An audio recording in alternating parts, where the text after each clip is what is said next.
Ruben, if I can start with you. Obviously, you had some strong words after the Brighton game, I know that. What response have you seen from your players after what you said? First of all, I want to talk about that. I was talking more for myself than from my players, because I was talking that, and you have to find out a coach that starts a job and lose 8 games, I think, 7 games in the first 10. So it's more for me. I was talking more about me than the players. I also talk in the same response about I was not helping my players. And if you look around, every time I speak, and I speak a lot, every time you push about the players are not good enough, I never put the spot on my players. So I understand. I gave you that headline, and I'm frustrated sometimes, and sometimes I should not say that in that terms, but it is what it is, and that's it. Sometimes it's really hard to hide the frustration in some moments, but the good thing is that I said the same things in a different way in the dressing room 5 minutes before, so the response was quite normal, because I'm really blunt with my players. And they train well, they are ready for this game, and let's see tomorrow. And Harry, how does that land in the dressing room when you hear your manager describe the team as possibly the worst in the club's history? No, I think as players, obviously after the game, we was really frustrated, disappointed, coming off the back of a good away performance and then beating Southampton. Going into the game, we was confident, and we felt like we had the belief that we can go and beat Brighton, and ultimately we didn't perform well enough on the day. So we've got to look at ourselves. We've got to take responsibility on ourselves, and as an individual, that's what I do. I go home and think about how I can help this team improve and get back to where we want to get back to, and that's challenging a lot higher than we are in the league. So for me, it's about us players just taking responsibility on ourselves and improving individually, which will help the team improve. Harry, you've played quite well recently. I know things haven't been going so well for the team, but the manager said last week you're a leader again. Do you feel as though it has benefited you not being the captain of the club? Because, as you said recently, your form over the past 18 months has been quite consistent. No, I wouldn't put it down to that, to be honest. Whether I'm captain or not, I do see myself as a leader in this group of players. I'm experienced now. I've been at the club over 5 years, and I know that in times when you play for this club that there's so many ups and downs, and every game that you lose there's a lot of scrutiny on the players, and players get targeted, and I think that's part and parcel of playing for this club. You've got to accept and take the responsibility on, and I think, look, I look at previous players, and I've spoke about this before, the likes of players like Wayne Rooney and David Beckham. They had large amount of scrutiny on them, and they was world-class players. So if it can happen to them, it can happen to anybody, and it's part and parcel of playing for this club. And listen, playing for this club's a huge privilege and a huge honour, and I wouldn't change it for anything. Just regarding that scrutiny, I mean, Joshua Zirkzee had some dreadful stick a few weeks ago, and he's played well since. Did you ever speak to him, because you've been through similar experiences at times? No, I sent him a message privately after the game. But listen, Josh is a good player. You don't play for this club if you're not a good player. He's got to bring that belief out and that confidence out in himself. And I always say in football, there's always another game, and there's always a next opportunity. And with Josh obviously coming on against Arsenal, he really changed the game for us. And then to score that winning penalty, probably give him a lot of confidence and belief that he belongs at this club. So the fans have been brilliant with him. We have amazing fans, and they stick with us through thick and thin, and when times are tough, they really get behind you and support you. And I felt that, and Josh, I'm sure, would have been feeling that over the recent weeks. It's not really about individuals, it's more about as a team. We're disappointed as a team. We want to get higher in the Premier League and start challenging at the top end of it. And this season, ultimately, we haven't been good enough. Simon. Harry, can you explain, you say all the players are good players, and clearly they are, the top-end Premier League players in theory, but you're not, as a team at the moment, a top-end Premier League team or playing anything like it. Can you explain why that happens? If I could explain it, I think we'd change it straight away. I think, like you said, we've got players who's played numerous games internationally, won lots of trophies in club football. But at the moment, we're not playing well enough as a team, and the league table shows that. So I can only keep going on about it. We've got to take responsibility on as players. We've got to stop looking for excuses and blaming things. And it's really important that as an individual, you improve yourself, you come into training, you give absolute everything, and that's only what we can do. Sorry, Ruben, I take on board what you said right at the start, but if you're taking responsibility away from the players, then you put it on you, and someone has to take responsibility for the fact that Manchester United are 14th in the I'm not taking responsibility from the players. What I'm saying that is the message that you guys show was that I was putting on the players. What I was saying is that you have to look really hard to find the team of Manchester United in 10 games that lose 7 games. In that is on me, because it's the same players doing worse with a new coach. That's my only concern in the moment. But I'm not taking anything from the players. What I'm saying is that we have to improve in the details, and I explained that. The way we play, we are too nervous with the ball, too nervous, really anxious. And then if you have a little bit experience in this game, when you fall in this type of context, it's really hard to go up, especially when you are a massive club. So that was my only point. It was the best point to do it after that loss in the way I do it. Maybe not, but it is what it is. And I'm like that all the time. So I'm not taking responsibility from the players. I'm saying, I'm really, really direct in things. I'm saying in this moment, we are performing really bad. And our results are really bad in the moment. So it's everything together, the players, the staff, the technical stuff. So I'm not taking responsibility. I'm just pointing that I'm the biggest responsible of the performance and the results, because I'm the coach and I have that responsibility.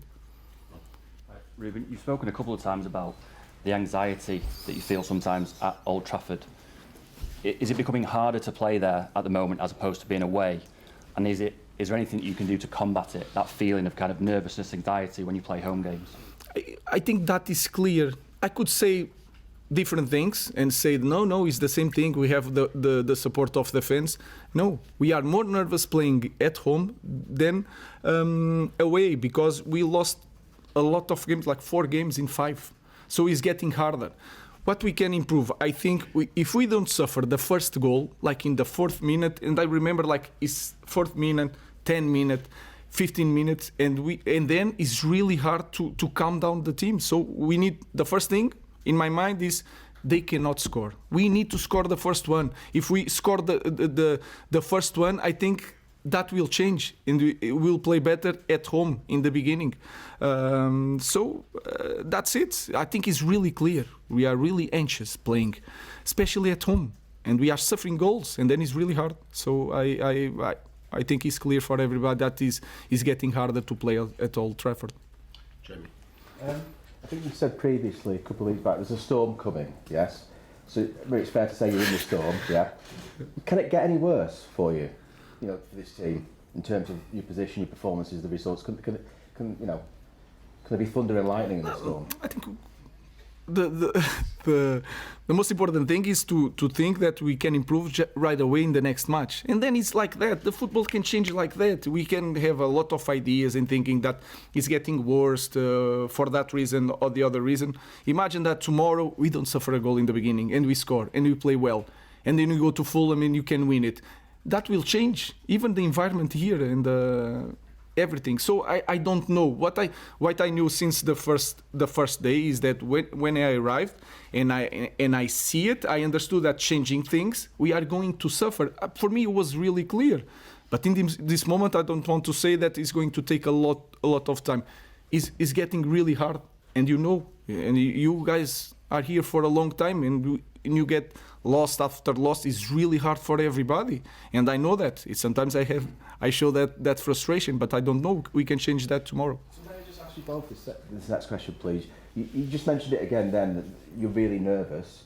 As a player, does that help you to hear your head coach say, you and other players are nervous?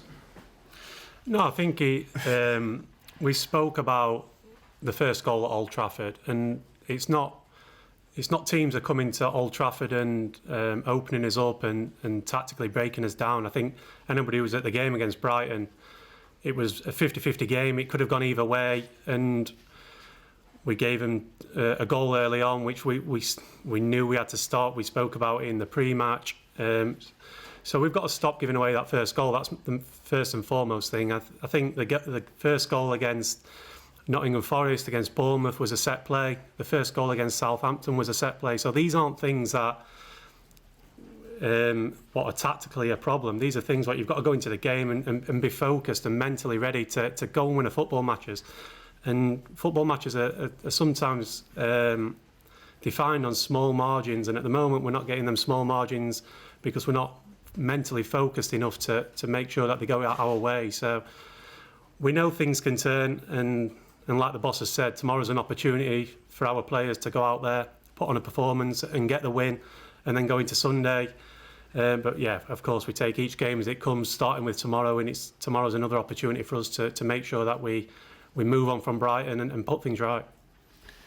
I didn't say I was nervous. I said the team was nervous. I was frustrated. Frustrated is different from nervous. And if you say it's good for the players see the coach frustrated, maybe not. But I didn't say I was nervous. You're saying your players are nervous. We are nervous. Yeah. So As a team, because it's always we. Does that help the team to sort of put that thought into their head? No. I'm saying the obviously. If you want, I can be a delusional and say different things. Right. I say it as I saw it, and I said to the players, and I said to you, I think it's a good thing to be really honest with you. If you want me to say different things, you saw one thing, I saw one thing, and I tell you a different thing, I can start to do it. That is easier for me. But what I'm saying is that, and they know. And you can understand the game. If you are in the stadium, you can understand. So let's face it and work on it. But I'm not nervous. I'm frustrated. You mentioned in the dressing room after the Brighton game saying these kind of things to the players directly. I'm right in saying that usually you don't say anything, you wait until the next morning.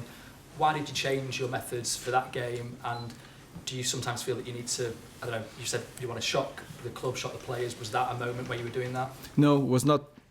I didn't think. That's why. I'm a young guy and sometimes I make a mistake, and that's why I don't talk about after the game. This game, I needed to talk, and maybe it was a mistake, and then I get more nervous and go to the conference really nervous, and then you said things that you shouldn't say, and that's it. Sometimes you are a young guy and then do mistakes, and you improve. I don't promise you that I will not do it again. I don't know, so I will try to improve. James. Ruben, you've been honest as always about the sort of financial realities that the club are going to face this year. There's a lot of talk of Napoli and Chelsea interest in Garnacho. If the club was to get to a point where it gets an offer that it deems acceptable for a player like that, how important is it for you that you are then able to reinvest and use that money? Guys, I understand the question. Let's focus on the game. I don't want to talk about that, especially before a game. Our focus is that our players are here to play. We need to improve. We need to win games to have that feeling of winning. It's really important for us. So let's focus on that today. Let's take a last question from the Scottish press. Just a question for both gentlemen, please. Just what do you expect from Rangers tomorrow night? No, I think we expect a tough game. We know they're going to come here and give everything. They're going to be followed with great support.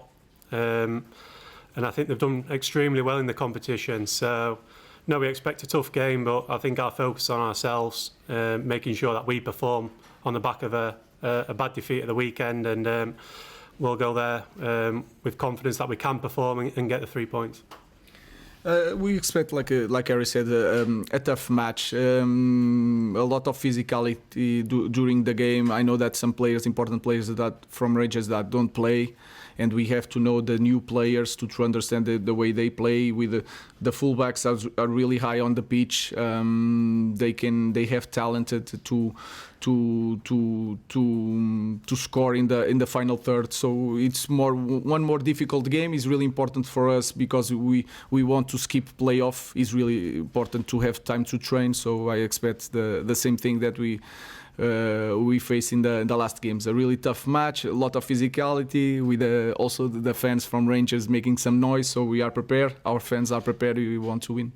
Just one last one from Scotland. If you don't mind.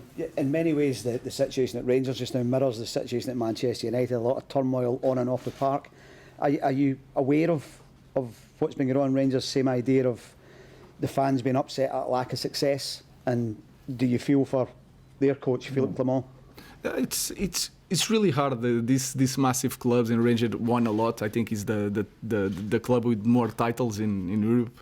So it's really hard in these moments for any coach in any club. But I hope to improve my team before, especially tomorrow. So I feel the pain of the Rangers coach. Okay, we'll leave it there. Thank you. Thank you. Thank you.